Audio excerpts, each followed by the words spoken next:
മുറിച്ച് നട്ടാൽ മുളയ്ക്കാത്ത ചെടികൾക്ക് ശാഖയിൽ തന്നെ വേരുകൾ വളർത്തി പുതിയ സസ്യം ഉൽപ്പാദിപ്പിക്കുന്ന രീതിയാണ് ലെയറിംഗ്. സാധാരണയായി നമ്മൾ 2 തരത്തിൽ ചെയ്യാറുണ്ട്: ഗ്രൗണ്ട് ലെയറിംഗും എയർ ലെയറിംഗും. ഗ്രൗണ്ട് ലെയറിംഗ് ഇതാ.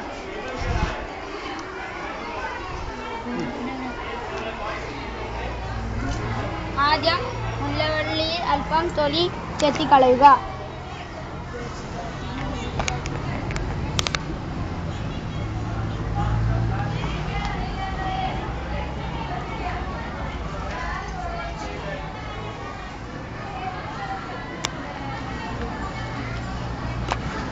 അത് കഴിഞ്ഞ് മണ്ണിലേക്ക് അത് താഴ്ത്തി വയ്ക്കുക. അതിനു മുകളിൽ മണലും ചാണകവും ചേർന്ന മിശ്രിതം മൂടി അതിനു മുകളിൽ വയ്ക്കുക.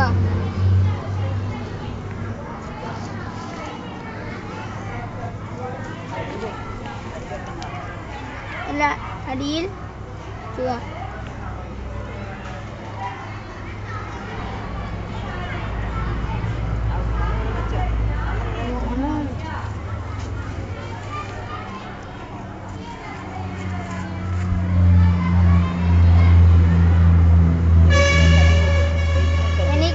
കൊമ്പ് പൊങ്ങാതിരിക്കാൻ വല്ല കല്ലോ മറ്റോ വെക്കാം.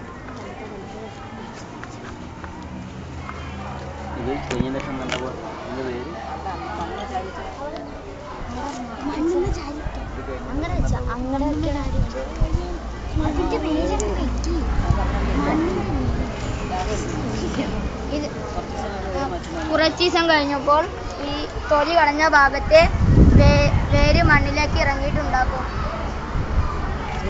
ഇങ്ങനെ പുതിയ സസ്യം നമുക്ക് ഉൽപ്പാദിപ്പിക്കാം. അങ്ങനെ ഉള്ള ഈ സസ്യം മുറിച്ച് നമുക്ക് ഒരു ചട്ടിയിൽ നടാം.